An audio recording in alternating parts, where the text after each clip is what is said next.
Assalamualaikum warahmatullahi wabarakatuh. Halo anak-anak, apa kabar kalian hari ini? Semoga kita semua selalu dalam kondisi sehat walafiat dan selalu semangat dalam belajar. Baik anak-anak, sebelum kita masuk dalam materi, marilah kita berdoa terlebih dahulu. Berdoa menurut agama dan kepercayaan masing-masing. Berdoa dipersilakan.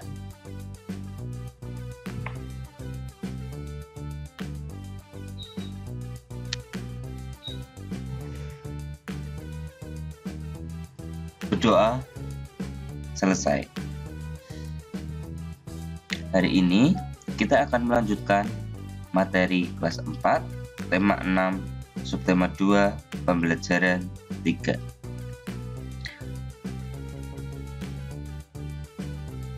Nah, anak-anak, tahukah kalian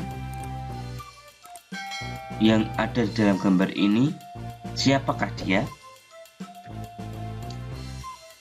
Siapakah tokoh yang terdapat dalam gambar tersebut? Ya, tokoh tersebut adalah patih kerajaan Majapahit yang bernama Gajah Mada. Patih Gajah Mada merupakan seorang tokoh besar yang mempunyai cita-cita sangat besar, yaitu mempersatukan pulau-pulau dan kerajaan-kerajaan yang ada saat itu menjadi satu, yaitu Nusantara. Cita-cita besar patih Gajah Mada. Gajah Mada diperkirakan lahir pada awal abad ke-14 di lembah Sungai Brantas di antara Gunung Kawi dan Gunung Arjuna. Ia berasal dari kalangan rakyat biasa, bukan dari kalangan keluarga kaya ataupun bangsawan. Sejak kecil, ia memiliki bakat kepemimpinan yang sangat kuat melebihi orang-orang sebaya di masanya. Konon dia terus menempa dirinya agar dapat masuk ke lingkungan pasukan kerajaan.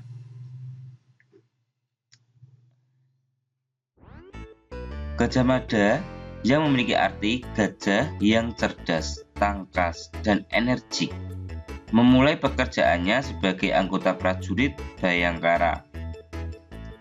Karena kemampuannya, ia pun diangkat menjadi kepala prajurit Bayangkara dengan tugas memimpin pasukan pengamanan dan pengawal raja. Pengabdian Gajah Mada adalah kerajaan dimulai pada masa pemerintahan Raja Jayanegara pada tahun 1309 sampai 1328.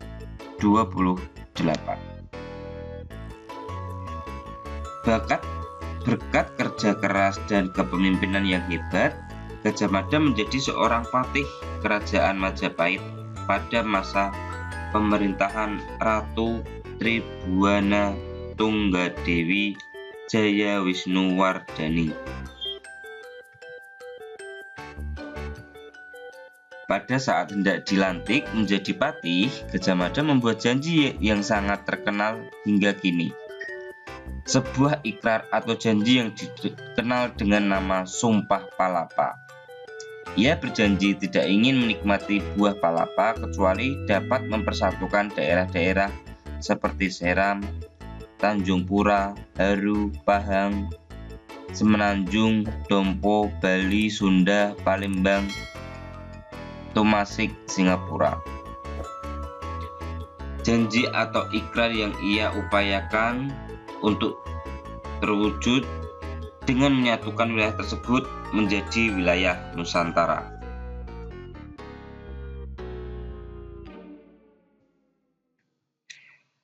Saat itu, wilayah Nusantara lebih luas dari wilayah Indonesia saat ini.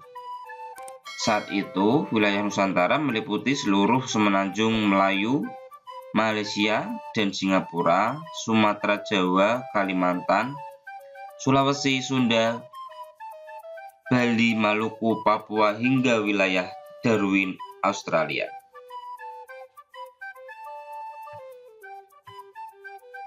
Nah, mari kita membuat peta pikiran dari Sang Mahapatih Gajah Mada.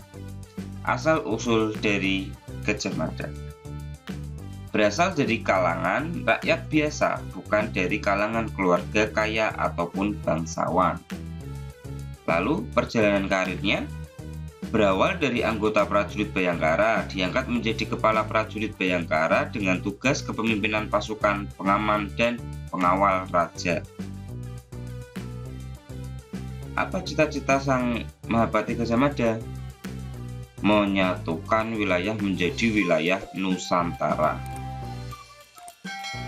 Sikap apa yang terdapat dari Gajah Mada?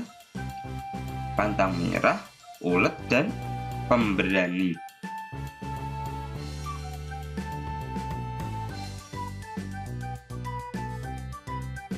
Kini ada puisi yang berjudul Mahapatih Gajah Mada, karya D. Karitas. Wahai Mahapatih Gajah Mada, sejarah telah mengukir nama bersamamu.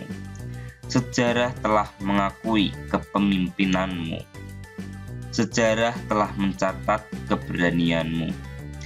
Mahapatih Gajah Mada tak akan hilang dari benak kami para pemuda bangsa. Kisah pahlawanmu, semangat pantang menyerahmu, dan usaha keras untuk mewujudkan cita-citamu. Mahapatih Gajah Mada, kami akan terus membangun bangsa ini, kami akan terus menjaga persatuan dan kesatuan negara ini. Dan kami akan terus menghormatimu, pahlawan kami.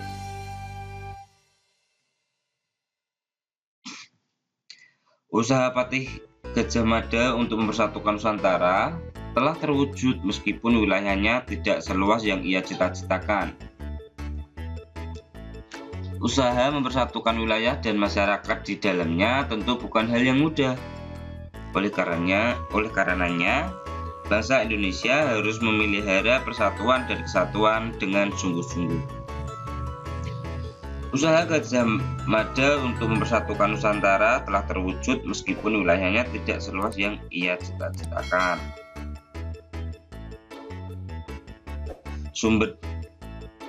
Sumber daya alam adalah segala sesuatu dari alam yang dapat digunakan untuk memenuhi kebutuhan hidup manusia. Air, matahari, tanah, dan segala yang ada di dalamnya merupakan sumber daya alam yang harus dipelihara dan dilestarikan. Sumber daya alam berupa air, tanah, matahari, tumbuhan, dan hewan merupakan sumber daya alam yang dapat diperbaharui. Beberapa sumber daya alam tersebut dapat berupa sebagai bentang alam seperti sungai, danau, laut, tanah, persawahan, tanah hutan. Dan pada setiap bentang alam tersebut terkandung sumber daya alam berupa air, tanah, udara bersih, tumbuhan, dan hewan.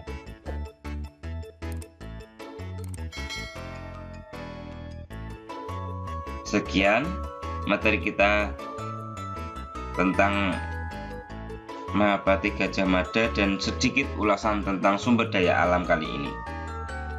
Saatnya mengerjakan tugas. Ada 5 tugas, yaitu 1.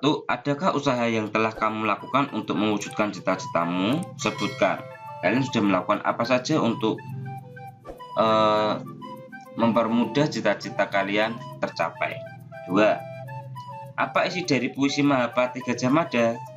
3. Ceritakan kembali cita-cita Gajah Mada dengan bahasa sendiri menjadi 1 paragraf. Ceritakan bagaimana keluargamu memanfaatkan sumber daya air yang ada di lingkungan sekitar rumahmu. Jelaskan cara keluargamu memanfaatkannya. Sebutkan hal-hal baru yang kamu dapatkan pada hari ini.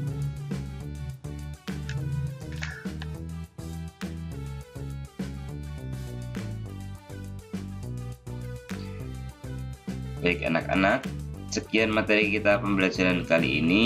Sumber daya alam harus dapat kita manfaatkan dengan sebaik-baiknya dengan cara menghemat atau menggunakannya dengan bijak.